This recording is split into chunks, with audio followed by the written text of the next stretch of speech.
Hello. I don't remember how to do this.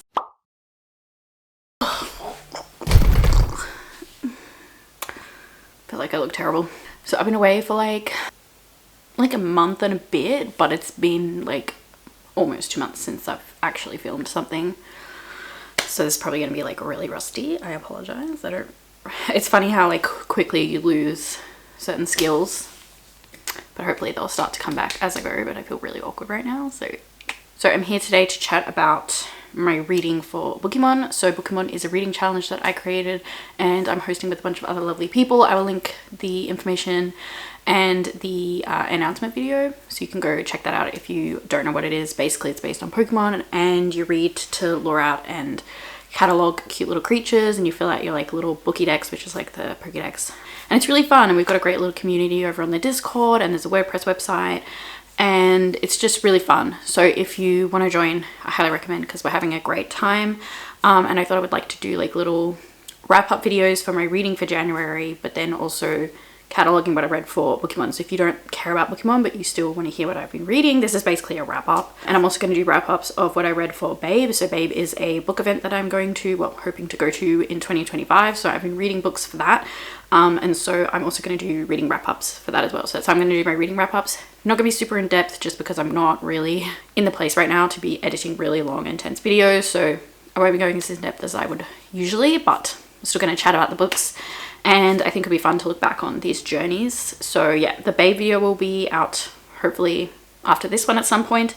And a lot of my reading for Bookemon was for Babe. So I'm not going to talk about those books. I'll just say what I read for which items. And if you want to hear my thoughts, it'll be in that other video. So this one's probably going to be kind of short because a lot of my reading at the moment is for Babe. But yeah, let's just go into it. So I think how I'm going to do these videos is I won't say what Pokemon I have because I don't want to like spoil what items get you what Pokemon, but I will say like how many I've got, and I'll go through what items I got and what books I read to get the items, what I'm making progress on, all of that, and just like catalog the journey without actually revealing what Pokemon I get. But I will talk about how many I've got. I actually haven't actually sat down and figured it out, but I believe I have two. I believe I have two of the seasonal snow Pokemon, and I just have one more to get, and the monthly. I got the monthly as well. I don't really know how I'm gonna like do these, so it'd be nice to like do some stats, I suppose, but like I'm not really a stats person, so they give me very basic stats. So if you're like stats heavy, don't get excited. I'm giving you blue balls here, to be honest. So yeah, I think I got 3 Bookemon. How many items did I get? I got 1 2 3 4 5 6 7 8. I got 8 items, and I made progress on 2 of the longer ones. Yeah, I guess I'll start with chicken. I feel like every month I'll just start with chicken. So every month for chicken, you have to read a book with, was it yellow/orange? I don't even know my own prompts. Black and white on the cover. So you've got to read 12 books, 1 each month with those colors on the cover. Has to have all of them, all 3. Yeah, I'm obviously going to be doing that each month. So I guess I'll always start with the chicken. So for this month, I read Enemy's Queen? Yes. By Frost K. So I won't talk about this in here because that is for Babe, so I'll talk about that in my Babe video, but I did read that. And then for Volcanic Rock, which is another long-term one, this one's only 6 months, but you need to read a book for like a book club or a buddy read or something. It has to be a different one each month, so you need to do 6 of those in a row. So I did the Zodiac Academy prequel, which is Origins of an Academy Bully, which I read for the like buddy read along that we're doing over in my other Discord, which is linked in the description if you want to join us. We're just like reading a book. We're reading a book each month, but some months we're reading a book and a novella. And so in January I read the first book and the prequel novella, which I ended up reading twice. I read it in February as well. But anyway, so I read that for that. So now I can't count a read along or anything in my Discord because I've already counted one. I can talk about this because these authors are not going to Babe. So I feel like a lot of people know what Zodiac Academy is.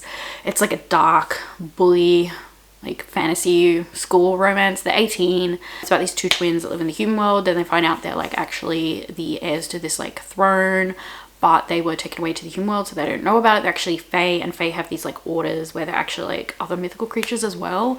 So there's like werewolves, vampires, and all of that. And so They go to the school in order to get their inheritance because they're very poor, and so they want to be able to get the money. They don't really care about being on the throne, but they threaten who is currently in line to be on the throne, which is these 4 sons who are like from these really big families in this world, and they're meant to be on the throne. And so they are threatening and bullying these girls because they want them out because they're threatened by their position. And honestly, it's like not very good, but I have fun with them. I think they're just like funny. Like I just laugh at them and have a good time. So this one kind of goes over Darius and Orion, who have this like relationship that I can't remember if it's revealed what it is in the first book, but you learn what it is and how it came to be in this, and that's basically all it is. Like it was fun. I remember just like a lot of cringing, but like I don't know, like they're bad but in a fun way. Like it's just one of those things that I don't take seriously and I just have a good time. Like if someone was like, do you actually think this is good? I'd be like, absolutely not. But do I have fun? Yes, I have an amazing time. They're just hilarious and so stupid.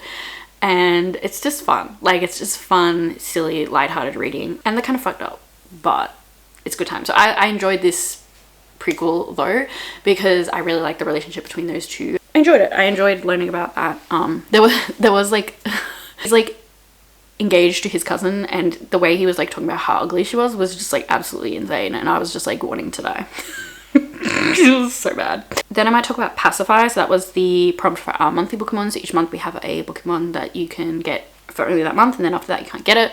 So for Pacifier, you needed to read a book that was like a children's book. So I read Somebody's Land, which is a children's book. Yeah, this is just talking about the fact that this country was not unoccupied when the settlers came and invaded and colonized the country. It was somebody's land, and it talks about all of their culture and what they did in Australia before it became Australia. And it's stuff that I know, but it's stuff that I feel like we fail to learn in the classroom. And so this is a great source of knowledge for children. It doesn't like sugarcoat things. It is quite in your face about what happened, which I really appreciate. And the art is really good. So I do highly recommend this if you have children and you want them to learn about the history of Australia, which is not nice, and not in a sugar-coated way, but not in like a completely brutal way that children can still process. I think this is brilliant. And I'm really excited to read more of the books that this group of people have done, because I've got quite a few. I thought this one was a great one to read in January because of Invasion Day. So maybe we'll just go through the seasonal ones. So I got the Telescope, Christmas Tree, Shovel, and Firefly. So I just need to get Knitting Needles and Lanterns. So actually I only got one seasonal Bookemon. I didn't get two. So I'm actually like going really bad. Like so many people have got like 10 and I'm like, I've got what, 2? I'm going so bad. All of these I read books for Babe, so I'm not going to go through them now. For Telescope I read King's Warrior. For Christmas Tree I read Tainted Wings. For Shovel I read Bitter Notes. And for Firefly I read Lady of the Underworld. So I'll talk about all of those in my Babe video, so check that out if you want to hear my thoughts on those. And just some other items that I managed to tick off. I got the Hammer, which I read The Wrong Bride, which is also for Babe. And then I got Milk, which I read Off to the Races, also for Babe. But then I got The Dagger, which I read a book that wasn't for Babe, so we can talk about that. And then that's it. So I'm not really talking about a lot in this video, but it's still 11 minutes, so obviously we're talking a lot of crap. So for Dagger, I read Firelight because it needed to be a book with a weapon on the cover, and this has a gun. You can see that. So this is also by a First Nations author.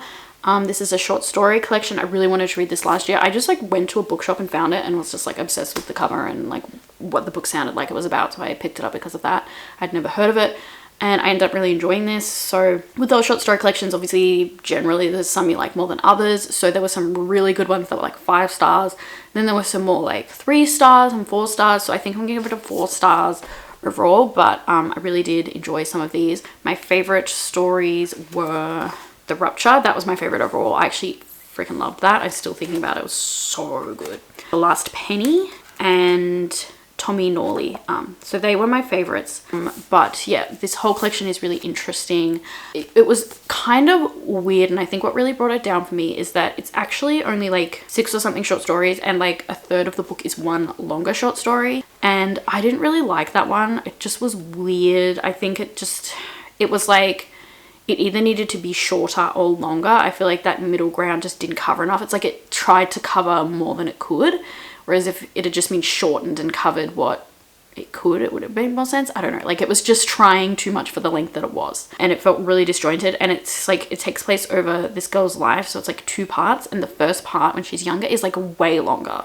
It's like 2/3 of the story. And then the last third is her when she's older. And so that felt really disjointed because it was like way longer. And I just don't really know what he was trying to do with it. Like, it just felt like it was not finished. Like, it was like, okay, I feel like we only scraped the surface of this and there's a lot more going on and we just didn't have enough time. Like, it was like this needed to be a full-length book, or even just like a novella, or you needed to cut out like a bunch of it and just like even just keep it from when she was younger. Like, I don't know. It was just like that middle ground that just didn't work. Either, again, needed to be shorter or longer. So yeah, I think that really brought the book down because I kind of only gave that a 3, and I think that was like my least favorite thing in here. Like, it was interesting. It just, again, it was just disjointed, didn't really work for me. But I feel like the rest were actually really good, and I feel like their strength is in short stories because the rest like popped off really hard. Lots of discussions going on in this book, which I really enjoyed. I read a little while ago, so I feel like if I'd actually written notes, I would remember better, but I've barely been in a place to film, so I've just like not been pressuring myself too much. Maybe if I just talk about the ones I really liked. So Rupture, I don't want to actually say what this one's about. I think you should just go in blind, but it's talking about some really interesting things that are going on here in Tasmania, and discussions going on in the science field in Tasmania at the moment. And it was just really weird. Like, it got super creepy and bizarre at the end. Like, the start was definitely more like made sense, was rooted in reality, and then the end just got wacky and it was so good. It just like popped off and went hard, and I loved it. So I really, really enjoyed that one. And these were quite quirky as well. So if you like kind of weird stuff, they're still like rooted in reality and has a lot of commentary, but it's also just like, it's really, really weird. I really like these. And I really liked that this one just got really fucked at the end, and it was just like absolutely wild. So I really enjoyed that. I'm probably making it sound more wild than it was. It was more like a slow, quiet wild, but it was still like insane. So I really enjoyed that one. The Last Penny. This one is full of content warnings. I'll just say child essay. So just be warned. Don't believe it's on page, but it's like a part of the story, which I feel like spoils what this is about. But I'm not one of those people that's like, content warnings are spoilers, because they're important, and I feel like they're more important than spoilers. So this one's about a girl whose brother is in prison, and she's reading over like his diaries. And I'm not going to say the next bit because I don't know if you know early on. Let me see. Let me just see if you know early on. No, you don't. It's really hard to talk about short stories because it's just like everything kind of is a spoiler. But yeah, like, you learn early on something's happened with him in prison, and you're learning about their history and what happened, and her reading the diaries. And like, it was really interesting to think about like siblings that grow up together in a really dysfunctional, awful environment. And you know how in some circumstances, like, some siblings get out and others don't, and reflecting back on their lives and like, could I have done more to fix this? Like, would this have happened if I hadn't just left them and abandoned them? And like that feeling of guilt, but also they're a horrible person, but it's like, could I have played a part in making them not be a horrible person, you know? So it's definitely a story of reflection and looking back at these awful circumstances, which do happen for a lot of people, because there's definitely circumstances where you've just got to put yourself first and get out of these scenarios, but then, you know, when you look back, you can think like, oh, could I have done more? Like, it's just one of those things that life is full of choices that we make, and we are not always going to be happy with our choices. We're not always going to be happy with the results of our choices, and we're always going to be reflecting, and it's just kind of life. And I guess all we can do is what we think is best at the time, and reflect and do better, or not reflect and just live our lives. I don't know. Yeah, that one was super interesting and quite in your face, but I actually really enjoyed it at the same time. It was really good. It was very interesting. And that one also got a little bit quirky and weird towards the end as well. And then Tommy Norley. Yeah, this one is really kind of quirky as well. I really like this one. I don't really know what to say. I don't really want to say anything about this one. This one's like, you know what? I've talked about the book. I'm not going to talk about that one, but that one was really interesting as well. Really do recommend this. Just know, again, that like, it's not like, for me, like the best short story collection, but I do think it's really good still and worth reading. And there's definitely some stories in there that are really strong and memorable, whereas some less so. And again, it does have that weird longer one that just felt really disjointed and out of place for me. But yeah, I still really enjoyed it, and there's a lot to dissect with this one. It's definitely one that I would like to reread, because there's definitely a few I think I could get a little bit more out of. And maybe even that longer one I could get more out of. Like, I feel like I got stuff out of it. It was just, I don't know, didn't work fully for me. So yeah, that's my Bookemon journey for January. Let me know in the comments if you're doing Bookemon, how many items you got, how many Bookemon you got. Yeah, thanks for watching. Sorry I haven't been posting. I hope I'm back a little bit better now. And yeah, I've still been reading a decent amount. It's just the filming and editing hasn't been happening, but hopefully, fingers crossed, it's actually happening again now. But yeah, I'll leave you to it. Enjoy Bookemon, enjoy life, enjoy reading, and I'll chat with you next time.